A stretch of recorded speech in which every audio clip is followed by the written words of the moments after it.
ఓం విఘ్నేశ్వరాయ నమః. ఓం శ్రీ గురుభ్యో నమః. ఓం దుందుర్గాయ నమః. ప్రేక్షక మహాశీలందరికీ నమస్కారం.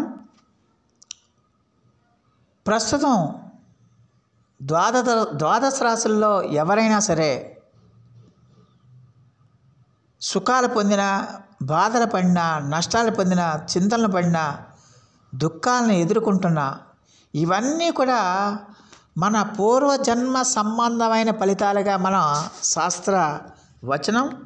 అంటే మన యొక్క పూర్వజన్మలలో మనం చేసిన పాప పుణ్యాలను బట్టే మన ఈ జన్మలో మనం ఆ యొక్క ఫలితాలను అనుభవిస్తామని మనకి తెలుస్తూ ఉంది.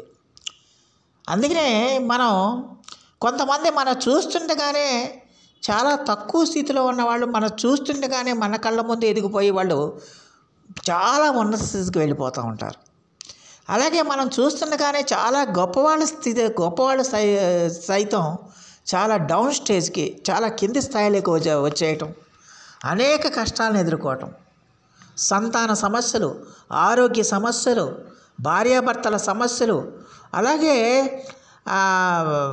ఆర్థిక సమస్యలు, ఇలా ఒక్కనేమిటి అనేక రకాలుగా సమస్యల్ని ఎదుర్కొంటూ ఉంటారు. ప్రస్తుతం మనం ఎంతో బ్రహ్మాండమైన జీవితం అనుభవించవచ్చు. బ్రహ్మాండంగా చాలా సిస్టమేటిక్గా ఉండొచ్చు.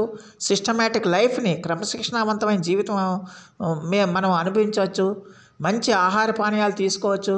మంచి నిద్రాసుఖాలు మనం పొందొచ్చు. అయినప్పటికీ కూడా మనల్ని కొన్ని బాధలు వెంటాడుతూ ఉంటాయి. కొన్ని బాధలు మనల్ని విపరీతంగా బాధ పెడుతూ ఉంటాయి. ఇవన్నీ కూడా ఎందుకు జరుగుతున్నాయి? మేము ఇంత పర్ఫెక్ట్గా ఉన్నా, ఇంత నిక్కచ్చిగా ఉన్నా, ఇంత నిజాయితీగా ఉన్నా మాకు ఇన్ని రోగాలు ఎందుకు, ఇలాంటి రోగాలు ఎందుకు, ఇలాంటి కష్టాలు ఎందుకు, ఇలాంటి బాధలు ఎందుకని ప్రతి ఒక్కరూ కూడా బాధపడటం అనేది మనం చూస్తూ ఉంటాం. దీనికి ప్రధానమైన కారణం ఏంటంటే ఖచ్చితంగా మనం గత జన్మలలో చేసిన పాప పుణ్యాలను అనుసరించే ఆ ఫలితాలను ఇప్పుడు అనుభవిస్తున్నాం అన్న విషయాన్ని మనం గమనించాల్సిన అవసరం ఉంటుంది. అంటే ఇప్పుడు మన ప్రస్తుతం ఉన్న మన పరిస్థితికి ఖచ్చితంగా కూడా ప్రస్తుతం ఉన్న మన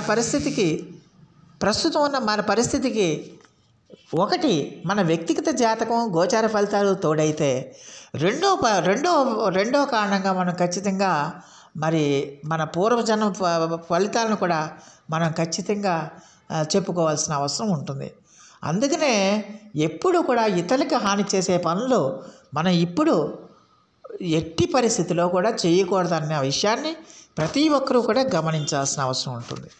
మరి గతంలో మనం ఎలాంటి పనులు చేస్తే ఎలాంటి ఇబ్బందుల్ని మనం ఎదుర్కొంటున్నాం అనే విషయాన్ని కనుక మనం ఒకసారి కనుక పరిశీలన చేస్తే ఖచ్చితంగా కూడా మరి గత జన్మలలో అంటే పూర్వ జన్మలలో మనం ఈ దేవ బ్రాహ్మణులను కనుక మనం వాళ్ళని నిందించటం, దూషించటం, దేవ బ్రాహ్మణులను కనుక నిందించడం కానీ, దూషించడం కానీ, లేకపోతే వాళ్ళని తోలనాడటం కానీ, లేకపోతే వాళ్ళని ఇబ్బంది పెట్టడం కానీ, ఇలాంటివి ఏమన్నా కనుక చేసుంటే వాళ్ళని బాధ పెట్టడం కానీ, మానసికంగా హింసించడం కానీ, ఇలాంటివన్నీ చేస్తే అది ఈ జన్మలో అది మీకు వ్యాధుల రూపంలోకి వస్తుంది.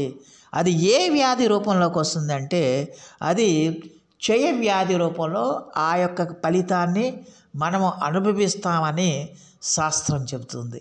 అంటే గత జన్మలలో మనం ఎవరైనా బ్రాహ్మణులు కానీ, లేకపోతే దేవబ్రాహ్మణులు కానీ ఖచ్చితంగా మనం హింసించిన, దూషించిన, బాధ పెట్టిన ఆ ఫలితం, ఆ పాప కర్మ ఏదైతే ఉందో ఆ కర్మన ఈ జన్మలో మీకు వ్యాధి రూపంలో, క్షయ వ్యాధి రూపంలో మిమ్మల్ని వేధిస్తుంది అన్న విషయాన్ని గమనించాల్సిన అవసరం ఎంతైనా ఉంటుంది. అలాగే గత జన్మలో మనం ఏదైనా వేద పురాణాలను కనుక నిందించి ఉంటే, గత జన్మలో మనం ఏదైనా వేద పురాణాలను కనుక మనం నిందించి ఉంటే ఖచ్చితంగా కూడా అలాంటి వారికి సంతాన యోగం అనేది ఉండదు. ఈ జన్మలో సంతాన యోగం అనేది ఉండదు. ఖచ్చితంగా అలాంటి వారికి సంతాన యోగం అనేది ఉండదు. అలాగే స్త్రీ సంతతి వల్ల ఎక్కువగా బాధలు పడే అవకాశాలు కూడా ఉంటాయన్న విషయాన్ని శాస్త్రం చెప్తుంది. శాస్త్రం ద్వారా మనకి అవగతం అవుతుంది. అలాగే గత జన్మలో గనక మనం శిశు హత్యలు కానీ పక్షపాత ప్రవర్తనతో కనుక మనం మెలిగి ఉంటే గనక ఖచ్చితంగా ఈ జన్మలో మీ పార్ట్నర్ ఎవరైతే ఉంటుందో ఆ పార్ట్నరు మీ యొక్క ఆవిడ అంటే ఆ పార్ట్నర్ మీకు జీవించి ఉండదు. ఒకవేళ జీవించి ఉన్న మీ మాటకి ఎదురు సమాధానం చెప్పేవాళ్ళై ఉంటారు, మీ మాట వినని వాళ్ళై ఉంటారన్న విషయాన్ని గమనించాల్సిన అవసరం ఎంతైనా ఉంటుంది. అలాగే గత జన్మలలో అన్నదమ్ముల్ని కానీ వధించడం కానీ, లేకపోతే వాళ్ళని వేధించడం కానీ, లేకపోతే వాళ్ళని పీడించడం కానీ చేసి ఉంటే ఈ జన్మలో ఖచ్చితంగా మరి అలాంటి వారికి ఈ జన్మలో ఈ జ్వర పీడాదులు, అంటే జ్వరం అంటే అది ఏ రకమన్నా ఏ జ్వరం అన్నా అవ్వచ్చు, ఏ జ్వరం కన్నా కావచ్చు.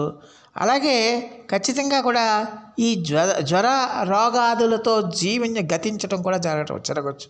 అంటే ఆ జ్వర బాధలతో కూడా మీకు మరణం సంభవించే అవకాశాలు కూడా ఉంటాయన్న విషయాన్ని మనం తెలుసుకోవాల్సిన అవసరం ఎంతైనా ఉంటుంది.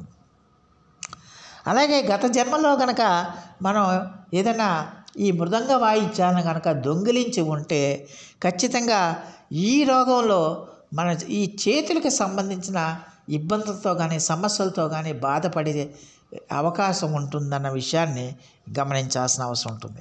అలాగే గత జన్మలో కనుక మనం మిత్రద్రోహం కనుక చేసుంటే, శిశు హత్యలు చేసుంటే, మిత్రద్రోహాలు కానీ శిశు హత్యలు కానీ చేసుంటే ఖచ్చితంగా ఈ జన్మలో మీకు సంతానం వల్ల శోభ కలుగుతుంది, సంతానం లేకపోవటం కలుగుతుంది.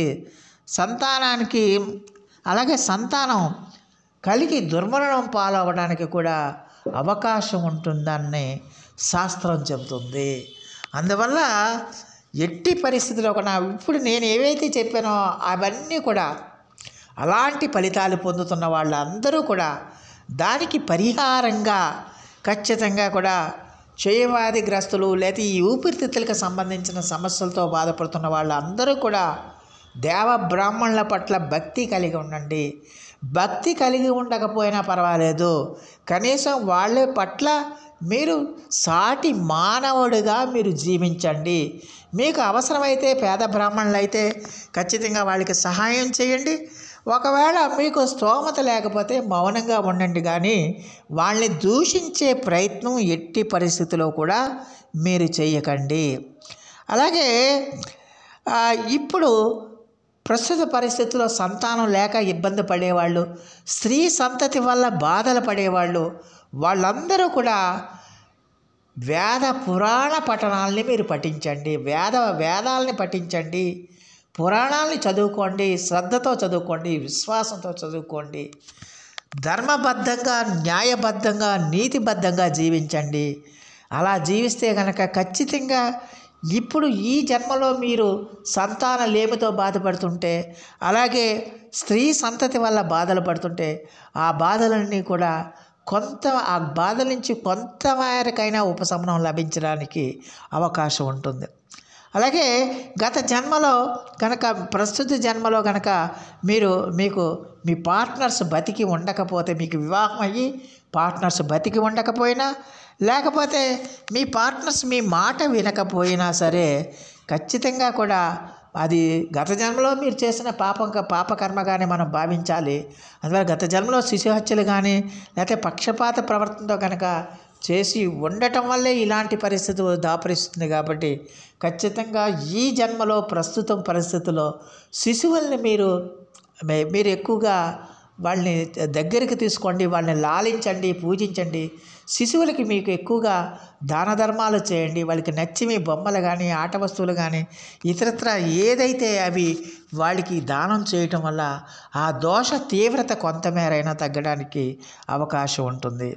అలాగే రోగాలతో కనుక మీ కుటుంబ సభ్యులు విపరీతంగా బాధపడుతూ ఉంటే, రోగాలతో కనుక మీ కుటుంబ సభ్యులు ఎవరైనా మరణించి ఉంటే అలాంటి వారు ఖచ్చితంగా కూడా మీ యొక్క అన్నదమ్ములు ఎవరైతే ఉంటారో ఈ అన్నదమ్ముల్ని ప్రేమతో గౌరవంతో చూసుకోండి, వాళ్ళని పూజించండి, గౌరవించండి.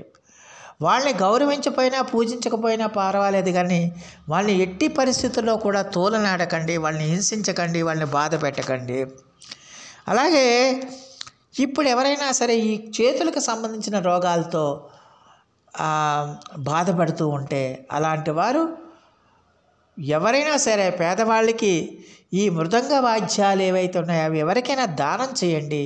ఆ దానం చేయటం వల్ల ఖచ్చితంగా కూడా ఆ దోష తీవ్రత అనేది తగ్గుతుందన్న విషయాన్ని గమనించాలి. అలాగే ఇప్పుడు ప్రజెంట్ పరిస్థితిలో, ఇప్పుడున్న పరిస్థితుల్లో సంతాన శోభతో కానీ, సంతానం కలిగి మరణం చెందడం కానీ, ఇలాంటి పరిస్థితులు అనుభవిస్తున్న వాళ్ళు ఎవరైనా సరే ఖచ్చితంగా కూడా మీ మిత్రులు ఎవరైతే ఉంటారో వాళ్ళకి ఎట్టి పరిస్థితుల్లో కూడా మీరు మిత్ర ద్రోహాన్ని తలపెట్టకండి. సాధ్యమైనంత వరకు మీ మిత్రులకు సహాయ సహకారాలు అందించండి. మీకు సహాయ సహకారాలు అందించే స్తోమత లేకపోతే మౌనంగా ఉండండి తప్పించి వాళ్ళ గురించి లేనిపోని ఆలోచించి, లేనిపోని వాళ్ళ కుట్రలు పన్ని, లేనిపోని వాళ్ళ మీద కుతంత్రాలు పన్ని వాళ్ళని నాశనం చేయడానికి మాత్రం ప్రయత్నించకండి. వాళ్ళని దుర్భాషలు ఆడటానికి ప్రయత్నించకండి. వాళ్ళని తోలనాడడానికి ప్రయత్నించకండి. ఇలా చేయటం వల్ల ఏంటంటే ఆ దోష తీవ్రత అనేది కొంతమేరైనా తగ్గడానికి అవకాశం ఉంటుందన్న విషయాన్ని గమనించాల్సిన అవసరం ఉంటుంది. ఇలా చెప్పుకుంటూ పోతే మనం ఇప్పుడు ప్రస్తుతం అనుభవిస్తున్న ప్రతి చెడు కర్మకి సంబంధించి గత జన్మలో మనం చేసిన పాప కర్మల ఫలితమేన అన్న విషయాన్ని ప్రతి ఒక్కరూ కూడా తెలుసుకోవాల్సిన అవసరం ఎంతైనా ఉంటుంది. అందువల్ల ధర్మబద్ధంగా, నీతిబద్ధంగా, న్యాయబద్ధంగా జీవించండి. అవసరమైతే ఇతరులకి మీకు స్తోమత ఉంటే ఇతరులకు సహాయం చేయండి. స్తోమత లేకపోతే మౌనంగా ఉండండి. నిత్యము కూడా దైవ చింతనలో ఉండండి. ఖచ్చితంగా కూడా ఆ మహాదేవుడు అందరికీ కూడా మేలు చేస్తాడు. సో ప్రేక్షకులందరికీ కూడా ఒక మనవి, ఇప్పటి వరకు కనుక మీరు మా ఛానల్ని కనుక సబ్స్క్రైబ్ చేసుకోకపోయి ఉంటే వెంటనే మా ఛానల్ని సబ్స్క్రైబ్ చేసుకోండి. మేము అందించే ఈ విలువైన సమాచారాన్ని ఇతర సభ్యులకు కూడా చేరేటట్టుగా మీ వంతు సహాయ సహకారాలు మాకు అందిస్తారని మేము సవినీయంగా మిమ్మల్ని వేడుకుంటున్నాం. దానివల్ల మీకు కూడా ఎంతో కొంత పుణ్యఫలాలు సంప్రాప్తించడానికి అవకాశం ఉంటుంది. సో ఆ దేవదేవుడు మీ అందరికీ కూడా ఆయుర ఆరోగ్య ఐశ్వర్యాలు ఇవ్వాలని మనస్ఫూర్తిగా కోరుకుంటూ, ఈ నా వీడియో కనుక మీకు నచ్చితే లైక్ చేయండి, షేర్ చేయండి, కామెంట్ చేయండి, సబ్స్క్రైబ్ చేయండి. సర్వే జన సుఖినో భవంతు. నమస్కారం.